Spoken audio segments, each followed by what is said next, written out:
Hola chicos, hoy vamos a empezar a explicar la parte práctica de impulso angular y momento de una partícula. Sí, son los únicos problemas que hay en la cartilla y son por lo tanto lo que vamos a resolver, que son problemas tipo, ¿sí? Este tema en general no se suele tomar tanto en los parciales, más importancia se le da a la parte de trabajo y energía y a lo de sistema de partículas, pero lo vamos a ver igual. El primer problema que vamos a resolver es el problema 17 de la página 60. Cuando lean ese enunciado, van a ver que dice que tenemos una masa que tiene 50 gramos. ¿Sí? Yo ya lo escribí en unidad de sistema internacional como 50,0 por 10 a menos 3 kilogramos, es decir, llevé de gramo a kilogramo. Esa partícula gira con una velocidad angular constante en un plano horizontal. Y el radio de ese plano, de esa circunferencia, perdón, que ejecuta en ese plano, es de 100 centímetros, lo que es lo mismo, 100 por 10 a la menos 2 metros. ¿Sí? Aquí está la lista con todos mis datos ya convertido a kilogramos, metro, etc. El problema me pide encontrar en el apartado A la fuerza neta que actúa sobre esa partícula, eso es tema del primer parcial. B, el momento respecto al centro de la trayectoria, por eso está aquí indicado entre paréntesis el centro C. ¿Sí? Siempre entre paréntesis, en subíndice y entre paréntesis se indica el punto respecto al cual estamos calculando el momento o el impulso angular también. ¿Sí? Entonces me pide el momento respecto al centro, entonces lo escribo m, vector, ¿sí? Con subíndice c, indicando que lo estoy calculando respecto al centro de la trayectoria.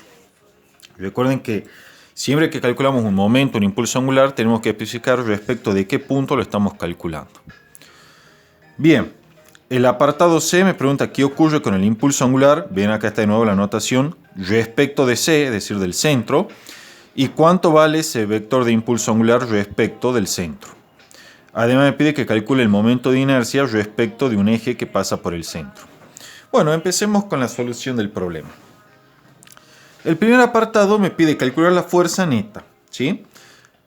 Veamos rápidamente cómo es el planteamiento de este problema. Tenemos, viéndolo desde arriba, una masa m que ejecuta esta trayectoria circunferencial con una cierta velocidad angular omega, ¿sí? A través de justamente esta circunferencia que tiene radio r. Acá está indicado con C el centro de la circunferencia. Fíjense que el sistema de ejes cartesiano que ubiqué fue tal que el origen del sistema x y z coincide con el centro de la circunferencia, ¿sí? Y este segundo dibujo que está acá no es más que una vista en perspectiva de esto que está aquí. Esta es la trayectoria circunferencial y acá están dibujados, ya adelantándonos un poco, el vector velocidad angular y el vector impulso angular respecto del centro. Rápidamente, ¿sí? A modo de repaso, recordemos cómo se dibuja o cómo se grafica el vector velocidad angular. Una vez que ustedes tienen el plano de movimiento, es decir, el plano en el cual está contenida la circunferencia, lo que deben hacer es aplicar la regla de la mano derecha. Esto es, cierran la palma de la mano derecha en el sentido de rotación de la partícula, ¿sí? Que es este así. Luego el pulgar apunta en la dirección y sentido del vector velocidad angular. Entonces en este caso el vector velocidad angular está saliendo de la página. Aquí en perspectiva se lo ve, está saliendo de la página. Que esté saliendo de la página, eso implica que como este es el eje X, este es el eje Y, el eje Z debe ir aquí. Entonces el vector velocidad angular es un vector, en este caso, que es paralelo al eje Z y en sentido del eje Z positivo, es decir, hacia arriba. Eso lo obtengo, como le dije, por regla de la mano derecha. Bien, entonces, ¿cómo calculamos la fuerza neta? Vamos con la forma sencilla. Hagamos el razonamiento. El problema me dice que la velocidad angular es una constante. Eso implica que el vector de aceleración angular, que es la derivada de este vector de velocidad angular respecto al tiempo, es igual a cero. O sea, no está acelerando angularmente la partícula debido a que el vector de aceleración angular me están diciendo que es constante. ¿Sí? Ya a esta altura ustedes en cálculo no saben derivar, pueden razonarlo diciendo lo siguiente. La derivada de la velocidad angular respecto al tiempo es la aceleración angular, pero la velocidad angular es una constante, entonces su derivada es cero y por lo tanto la aceleración angular es cero. ¿Sí? Y si no, desde el punto de vista físico, diciendo simplemente que como la velocidad angular es constante, y bueno, no puede estar acelerando. Entonces la aceleración angular es cero. Bien. En módulo, si ustedes recuerdan movimiento circunferencial, en módulo, el módulo del vector de aceleración tangencial es igual al módulo del vector de aceleración angular multiplicado por el radio de la trayectoria circunferencial. Como ya sabemos que el vector de aceleración angular es el vector nulo, entonces su módulo es cero, y por lo tanto el módulo de aceleración tangencial es cero. Luego nosotros sabíamos que el vector aceleración, chicos, lo podíamos escribir como la suma de dos vectores. Uno era la aceleración centrípeta y otro era, disculpen, la aceleración tangencial. Esta aceleración tangencial ya sabemos que es cero. ¿Por qué? Porque si su módulo es cero, y bueno, tiene que ser el vector nulo, no queda otra. Entonces la aceleración tangencial es cero. Por lo tanto, en un MCU, ¿sí? Lo voy a anotar acá, esto es algo típico del movimiento circunferencial uniforme, ¿sí? La aceleración total es coincidente directamente con la aceleración centrípeta. Es decir, en un MCU la aceleración es directamente la aceleración centrípeta. Aplicamos la segunda ley de Newton. La segunda ley de Newton me relaciona la fuerza neta con las aceleraciones. Entonces será fuerza neta vector igual a la masa por la aceleración vector. Ya sabemos que esa aceleración es centrípeta más tangencial, que es lo que está indicado acá, y la tangencial es cero. Entonces la fuerza neta en MCU, lo vamos a indicar acá, en MCU, es directamente la fuerza centrípeta y por lo tanto igual a la masa por la aceleración centrípeta. ¿Sí? Una propiedad que ya vimos en su momento cuando estudiamos movimiento circunferencial. Si no lo repasan, está en la primera parte correspondiente al primer parcial. En módulos, chicos, entonces tenemos que el módulo del vector fuerza neta es igual a la masa por el módulo del vector aceleración. También sabemos del primer parcial que el módulo de aceleración centrípeta es la velocidad angular al cuadrado por el radio. Lo pongo entre paréntesis para enfatizar que esto que está aquí es el módulo de aceleración centrípeta. Primer parcial lo repasa. Bueno, ya a partir de acá, como el enunciado me dice que la velocidad angular son 720 revoluciones por minuto, al multiplicarlo por 2π/60, chicos, obtengo la velocidad angular expresada en radianes por segundo. ¿Sí? O sea, lo que estoy haciendo acá es un cambio de unidades. ¿Sí? Lo indiquemos acá. Cambio de unidades. Simplemente eso. Un cambio de unidades. Ya lo vimos en el primer parcial. ¿Sí? Cuando ustedes le dan la velocidad angular en revoluciones por minuto, si multiplican por 2π/60, obtienen la velocidad angular expresada en radianes por segundo, como está acá. El análisis dimensional te he explicado en los videos correspondientes al primer parcial, donde resolvimos problemas de este tipo de ejercicio. Finalmente, chicos, el módulo de la fuerza neta es la masa por la velocidad angular al cuadrado por el radio. ¿Por qué hice este cambio de unidades? Porque cuando ustedes calculen la fuerza neta, todo lo que aparece en esta ecuación sí tiene que estar en sistema internacional. Por lo tanto, la masa en kilogramo, el radio en metro y la velocidad angular en radianes por segundo, lo que es lo mismo 1/segundo. Se reemplaza y se obtiene el módulo de la fuerza neta igual a 2,84 por 10⁻², newton. Ese es, cuidado chicos, ese es el módulo de la fuerza neta. ¿Cuál es la dirección y sentido? Bueno, en dirección radial, como está aquí en el dibujo. La fuerza neta, que en este caso es la fuerza centrípeta, siempre apunta, ¿sí?, hacia el centro de curvatura. Entonces esto es en dirección radial y hacia el centro. ¿Sí? Y hacia el centro. Fíjense que acá está dibujado, ¿sí?, la situación. Aquí está la masa M ejecutando la trayectoria circunferencial y aquí está la fuerza neta, que es igual a la fuerza centrípeta, por eso está escrita la igualdad ahí, apunta en dirección radial y hacia el centro. Siempre es así. También está dibujada el vector aceleración centrípeta, que va también, como vimos en las clases correspondientes al movimiento circunferencial, siempre hacia el centro. De hecho, centrípeta significa que apunta hacia el centro. ¿Sí, chicos? Ahora bien,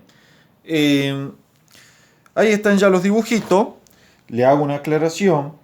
La fuerza centrípeta no es una fuerza constante. Es constante en módulo, sí, pero no es constante en dirección ni sentido, ya que siempre tiene que apuntar al centro y por lo tanto en diferentes puntos, es decir, en diferentes instantes de tiempo, para diferentes puntos o posiciones de M, la fuerza centrípeta va a tener diferentes direcciones que van a ir apuntando toda ella al centro. Como su dirección y en general su sentido no permanece constante, entonces aun cuando el módulo sí sea constante, la fuerza centrípeta no es un vector constante y cambia en el tiempo. Es una pregunta típica de parcial, así que por favor rebobinen todas las veces que sea necesario este video y que le quede grabado eso que yo les dije. Bien, con eso ya queda terminado el primer apartado de este problema. Ahora, la segunda parte, ¿sí?, que es el apartado B en este caso, me está pidiendo que encuentre el momento respecto al centro de curvatura producido por producido por la fuerza neta sobre la partícula que esté ejecutando el giro. Acá vamos a poner masa m. Bien, veamos entonces, pensemos y razonemos este problema. Hay varias formas de obtener este momento, chicos. Hay varias formas de hacerlo. Les explico la primera forma. La primera forma, obviamente, es la que menos conocimiento requiere, en el sentido que lo único que hacemos es aplicar la definición de momento. El momento de una fuerza en una partícula, ya saben que es el producto vectorial de R y la fuerza neta. Es decir, R vectorial fuerza neta. Aquí está indicado, por definición. Bueno, entonces lo hacemos. Yo sé que en un momento circunferencial uniforme, donde la aceleración angular es 0, ya vimos la fuerza neta es igual a la fuerza centrípeta. ¿Sí? Entonces, hablar de la fuerza neta en un MCU, lo vamos a indicar acá, es lo mismo que hablar directamente de la fuerza centrípeta. Esto, ojo chicos, solo en MCU, donde sabemos que la aceleración angular es 0. Ahora bien,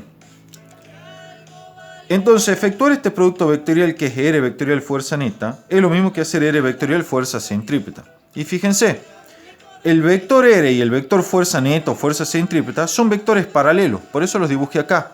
Como son vectores paralelos, ustedes ya saben del álgebra que el producto vectorial de dos vectores paralelos es 0. Por lo tanto, el momento respecto de C, que es igual a tita, que es igual a este producto vectorial, es igual a tita, que es el vector nulo, ¿sí? Es decir, es 0 newton metro.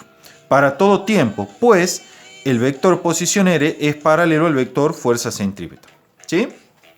Listo, esa es la primera forma de hacerlo. Ya hemos calculado el momento respecto de C. ¿Hay otra forma de hacerlo, chicos? Sí, hay otra forma. Fíjense. Sabemos que el momento respecto de C también se puede calcular como la derivada del impulso angular respecto al tiempo. Esto es un teoremita que yo le enseñé en la teoría. Así que vayan a la teoría si no lo recuerdan. Es una propiedad que se cumple siempre, es un teorema. El momento respecto del centro es igual a la derivada del impulso angular respecto del centro respecto al tiempo. Bien. Además, en un movimiento circunferencial, y esto también está explicado en la teoría, sabemos que siempre se cumple que el impulso angular respecto del centro, por esto está indicado aquí el subíndice, es igual al momento de inercia de la partícula respecto del centro. Recuerden que el momento de inercia no es más que la masa por el radio al cuadrado, ¿sí? Por el vector velocidad angular. Momento de inercia también está definido en la teoría, chicos, ¿no? Entonces, fíjense. ¿Cómo puedo calcular este momento entonces? Bueno, evaluando esta derivada. Puedo hacer el momento respecto a C, entonces la derivada del impulso angular respecto al tiempo. Pero el impulso angular es esto que está aquí. Entonces en vez de escribir el L voy a escribir directamente lo que es igual, que es el momento de inercia por velocidad angular. Que está acá. ¿Sí? Entonces, hecho eso chicos, derivemos. Yo ya sé que el momento de inercia es una constante, porque el momento de inercia es la masa por el radio al cuadrado. La masa es constante y el radio de la circunferencia es una constante. Entonces, la masa por el radio al cuadrado va a ser una constante. Y la velocidad angular, yo sé que es una constante, porque me lo dice el enunciado. ¿Ven? Entonces, yo sé que todo esto que está acá, es decir, este producto, al ser producto de dos constantes, va a ser también constante. Por lo tanto, ya saben ustedes de derivada de una constante, que esta derivada tiene que ser 0, y otra vez obtuve el mismo resultado que con la definición. Es decir, que el momento respecto de C es igual a 0. ¿Sí? Dos formas alternativas de calcular, chicos, el momento respecto de C. Ustedes eligen la que les resulte más sencillo. El apartado C de este problema me pide que encuentre qué es lo que ocurre con el impulso angular de la partícula y que lo calcule además. Bueno, más de lo mismo. Ya sabemos que el momento circunferencial uniforme, lo acabo de explicar, el impulso angular respecto al centro es igual al momento de inercia respecto al centro por la velocidad angular. Como esto es constante y esto es constante, estos dos factores son constantes y el producto es una constante. Entonces el impulso angular, chicos, es constante. Es decir, permanece constante en módulo, dirección y sentido en los tres parámetros simultáneamente. ¿Cómo lo calculo el impulso angular? Bueno, aplicamos esta ecuación. El impulso angular respecto de C es el momento de inercia respecto del centro por la velocidad angular. El momento de inercia ya sabemos que es la masa por el radio al cuadrado, que es lo que está acá en el primer paréntesis. Está explicado en la teoría. El vector velocidad angular nos dan el dato de que vale, nos dicen en verdad 720 revoluciones por minuto, pero nosotros al llevarlo a radianes por segundo habíamos obtenido 75,3. Es lo primero que hicimos en este problema. Radianes sobre segundo. ¿Cómo sé que va versor K en el vector velocidad angular? Lo vimos también al principio. Acá está el dibujito de nuevo. Esta es la rotación de la partícula. Regla a mano derecha. Cierro los dedos en el sentido de rotación y el pulgar apunta en el sentido saliente de la hoja, es decir, en el sentido del eje Z positivo. Por lo tanto, el vector velocidad angular viene hacia acá, en el eje Z positivo. Más aún, fíjense, acá yo también ya lo dibujé el vector de impulso angular. Como el impulso angular hemos dicho que el momento de inercia respecto a C por la velocidad angular, yo sé que estos dos vectores son paralelos. Eso lo han enseñado en álgebra y se lo enseño yo también. Cuando agarro un vector yo, como en el caso el vector omega, y lo multiplico por un escalar, como es el escalar, en este caso el momento de inercia, el vector resultante, que es el impulso angular, es un vector paralelo al original, es decir, al vector velocidad angular. Y además, como este momento de inercia es mayor que cero, no solo que es paralelo, es decir, no solo que tiene la misma dirección, sino que además tiene el mismo sentido. ¿Sí? Entonces ya sé que el vector de impulso angular va en la misma dirección y sentido que el vector velocidad angular, aunque en general su módulo, es decir, su longitud, van a ser diferentes. Entonces acá están dibujados los dos. Yo sé que el vector velocidad angular va en el eje Z, bueno, entonces el vector de impulso angular, por resultar del producto del escalar momento de inercia por el vector velocidad angular, también tiene que tener la misma dirección y sentido que este, es decir, ir en el eje Z, como ahí está indicado. Bien, entonces ya sabemos que el vector velocidad angular y el impulso angular van a lo largo del eje Z, ¿sí? Que es el eje perpendicular al plano XY que está aquí dibujado. ¿Sí? Yo no lo quise dibujar acá el eje Z para no entorpecerlo tanto el dibujo, pero acá va el eje Z. ¿Sí? Ahora bien, hacemos el calculito. ¿Sí? Acá está el vector velocidad angular. Fíjense que acá está incluido el versor K, porque sabemos que va en la dirección del eje Z. Efectuamos el producto y queda el impulso angular, este vector de acá, versor K. Fíjense que analíticamente obtengo lo que era de esperarse, que el vector de impulso angular también vaya en la dirección del eje Z positivo, porque es la misma dirección y sentido que la del vector velocidad angular. Por último, el problema me pide calcular el momento de inercia. Bueno, el momento de inercia no es más que la masa por el radio del cuadrado respecto al centro. Entonces efectuamos el producto y ese es todo el momento de inercia. A su vez, ese es todo el problema 17 de la página 60, chicos. ¿Sí? Entonces ya queda resuelto dicho problema.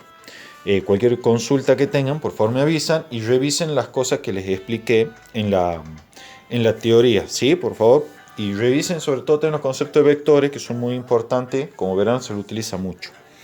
Bueno chicos, cualquier duda me avisan.